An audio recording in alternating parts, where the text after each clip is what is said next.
Yeah.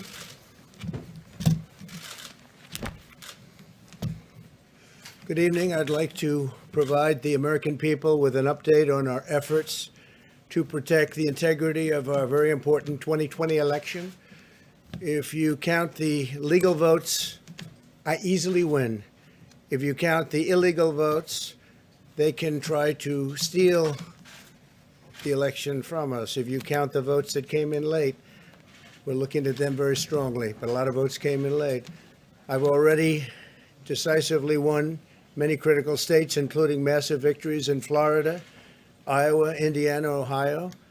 To name just a few, we won these and many other victories despite historic election interference from big media, big money, and big tech. As everybody saw, we won by historic numbers. And the pollsters got it knowingly wrong. They got it knowingly wrong. We had polls that were so ridiculous, and everybody knew it at the time. There was no blue wave that they predicted. They thought there was going to be a big blue wave. That was false. It was done for suppression reasons. But instead, there was a big red wave. And it's been properly acknowledged, actually, by the media. They were, I think, very impressed. But that was after the fact. That doesn't do us any good. We kept the Senate despite having twice as many seats to defend as Democrats, and in a really much more competitive states. We did a fantastic job with the Senate. I think we're very proud of what's happened there. We had many more seats to defend. They spent almost $200 million on Senate races in South Carolina and Kentucky alone, 2 races, and hundreds of millions of dollars overall against us. At the national level, our opponents' major donors were Wall Street bankers and special interests. Our major donors were police officers, farmers, everyday citizens. Yet for the first time ever, we lost 0 races in the House. I was talking to Kevin McCarthy today. He said he couldn't believe it. 0 races, very unusual thing, 0. And actually won many new seats with, I think, many more on the way. This was also the year of the Republican woman. More Republican women were elected to Congress than ever before. That's a great achievement. I won the largest share of non-white voters of any Republican in 60 years, including historic numbers of Latino, African American, Asian American, and Native American voters, the largest ever in our history. We grew our party by 4 million voters, the greatest turnout in Republican Party history. Democrats are the party of the big donors, the big media, the big tech, it seems, and Republicans have become the party of the American worker, and that's what's happened. And we're also, I believe, the party of inclusion. As everyone now recognizes, media polling was election interference in the truest sense of that word, by powerful special interests. These really phony polls, I have to call them phony polls, fake polls, were designed to keep our voters at home, create the illusion of momentum for Mr. Biden, and diminish Republicans' ability to raise funds. They were what's called suppression polls. Everyone knows that now. And it's never been used to the extent that it's been used on this last election. To highlight just a few examples, the day before election, Quinnipiac, which was wrong on every occasion that I know of, had Joe Biden up by 5 points in Florida, and they were off by 8.4 points, and I won Florida easily. So they had me losing Florida by a lot, and I ended up winning Florida by a lot. Other than that, they were very accurate. They had him up 4 points in Ohio, and they were off by 12.2 points. And I also won Ohio, great state of Ohio, very easily. The Washington Post had Biden up 17 points in Wisconsin, and it was basically even. They were off by about 17 points. And they knew that. They're not stupid people. They knew that. Suppression. There are now only a few states yet to be decided in the presidential race. The voting apparatus of those states are run in all cases by Democrats. We were winning in all the key locations by a lot, actually. And then our numbers started miraculously getting whittled away in secret, and they wouldn't allow legally permissible observers. We went to court in a couple of instances, and we were able to get the observers put in. And when the observers got there, they wanted them 60, 70 feet away, 80 feet, 100 feet away, or outside the building to observe people inside the building. And we won a case, a big case, and we have others happening. There are lots of litigation, even beyond our litigation. There's tremendous amount of litigation generally because of how unfair this process was. And I predicted that. I've been talking about mail-in voting for a long time. It's really destroyed our system. It's a corrupt system, and it makes people corrupt even if they aren't by nature, but they become corrupt. It's too easy. They want to find out how many votes they need, and then they seem to be able to find them. They wait, and then they find them. And you see that on election night. We were ahead in vote in North Carolina by a lot, tremendous number of votes. And we're still ahead by a lot, but not as many, because they're finding ballots all of a sudden. Oh, we have some mail-in ballots. It's amazing how those mail-in ballots are so one-sided, too. I know that it's supposed to be to the advantage of the Democrats, but in all cases, they're so one-sided.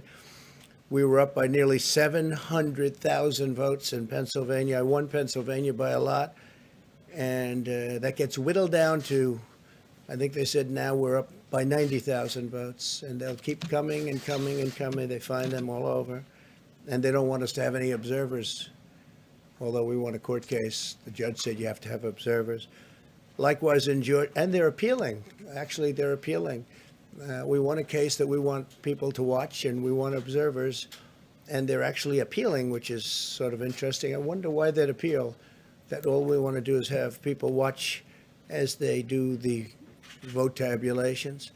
Likewise in Georgia, I won by a lot, with a lead of over getting close to 300,000 votes on election night in Georgia. And by the way, got whittled down, and now it's getting to be to a point where I'll go from winning by a lot to perhaps being even down a little bit. In Georgia, a pipe burst in a faraway location, totally unrelated to the location of what was happening, and they stopped counting for 4 hours, and a lot of things happened. The election apparatus in Georgia is run by Democrats. We also had margins of 300,000. In Michigan, we're way up in Michigan, won the state. And in Wisconsin, we did likewise fantastically well. And that got whittled down. In every case, they got whittled down. Today, we're on track to win Arizona. We only need to carry, I guess, 55% of the remaining vote, 55% margins. And that's a margin that we've significantly exceeded. So we'll see what happens with that. But we're on track to do okay in Arizona. Our goal is to defend the integrity of the election. We'll not allow the corruption to steal such an important election, or any election for that matter. And we can't allow anybody to silence our voters and manufacture results. I've been doing a lot of public things for a long time. I've never had anything that's been as inspirational, by people calling, talking, sending things to us. I've never seen such love and such affection and such spirit as I've seen for this. People know what's happening, and they see what's happening, and it's before their eyes. And there are many instances which will be reported very shortly. There's tremendous litigation going on, and this is a case where they're trying to steal an election. They're trying to rig an election, and we can't let that happen. Detroit and Philadelphia, known as two of the most corrupt political places anywhere in our country, easily cannot be responsible for engineering the outcome of a presidential race, a very important presidential race. In Pennsylvania, Democrats have gone to the state Supreme Court to try and ban our election observers, and very strongly. Now, we won the case, but they're going forward. They don't want anybody in there. They don't want anybody watching them as they count the ballots. And I can't imagine why. There's absolutely no legitimate reason why they would not want to have people watching this process, because if it's straight, they should be proud of it. Instead, they're trying, obviously, to commit fraud. There's no question about that. In Philadelphia, observers have been kept far away, very far away, so far that people are using binoculars to try and see, and there's been tremendous problems caused. They put paper on all of the windows so you can't see in, and the people that are banned are very unhappy and become somewhat violent. The 11th Circuit ruled that in Georgia, the votes have been in by Election Day, that they should be in by Election Day, and they weren't. Votes are coming in after Election Day. And they had a ruling already that you have to have the votes in by Election Day. To the best of my knowledge, votes should be in by Election Day. And they didn't do that. Democrat officials never believed they could win this election, honestly. I really believe that. That's why they did the mail-in ballots, where there's tremendous corruption and fraud going on. That's why they mailed out tens of millions of unsolicited ballots without any verification measures whatsoever. And I've told everybody that these things would happen because I've seen it happen. I watched a lot of different elections before they decided to go with this big, massive election with tens of millions of ballots going out to everybody, in many cases totally unsolicited. This was unprecedented in American history. This was by design, despite years of claiming to care about the election security.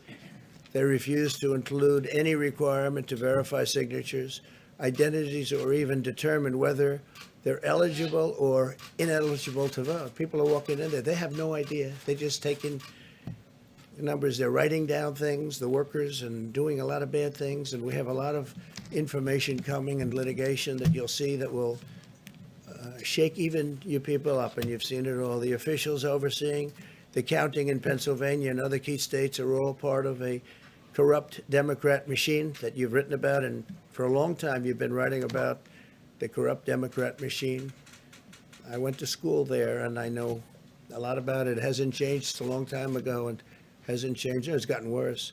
In Pennsylvania, partisan Democrats have allowed ballots in the state to be received 3 days after the election. And we think much more than that. And they're counting those without even postmarks or any identification whatsoever. So you don't have postmarks, you don't have identification. There have been a number of disturbing irregularities across the nation. Our campaign has been denied access to observe any counting in Detroit. Detroit is another place, and I wouldn't say has the best reputation for election integrity.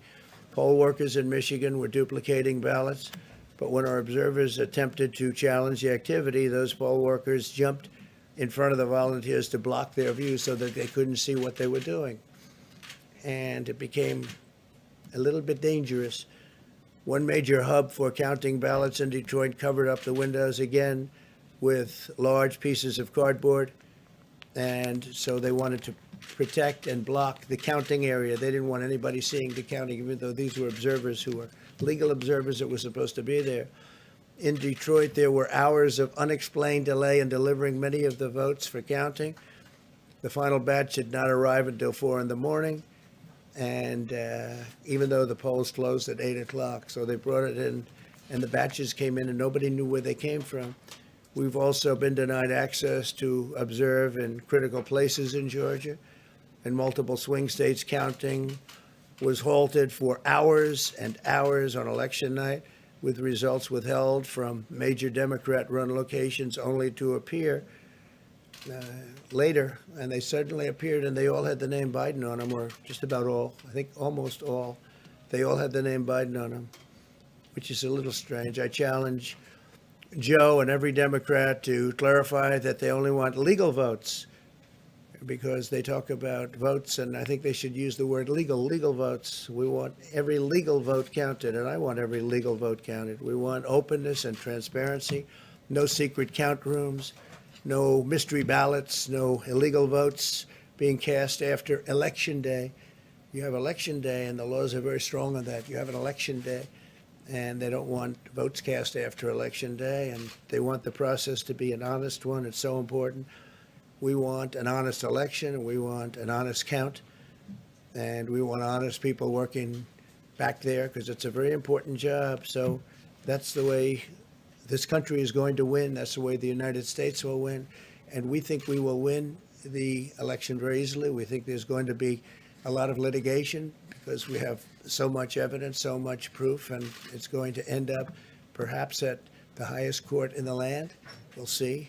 But we think there'll be a lot of litigation because we can't have an election stolen like this. And I tell you, I have been talking about this for many months with all of you, and I've said very strongly that mail-in ballots are going to end up being a disaster. Small elections were a disaster. Small, very easy to handle elections were disastrous. This is a large-scale version, and it's getting worse and worse every day. We're hearing stories that are horror stories, absolute horror stories, and we can't let that happen to the United States of America. It's not a question of who wins, Republican, Democrat, Joe, myself. We can't let that happen to our country. We can't be disgraced by having something like this happen. So it will be hopefully cleared up, maybe soon, I hope soon, but it'll probably go through a process, a legal process. And as you know, I've claimed certain states, and he's claiming states, and we can both claim the states, but ultimately I have a feeling judges are going to have to rule. But there's been a lot of shenanigans, and we can't stand for that in our country. Thank you very much. If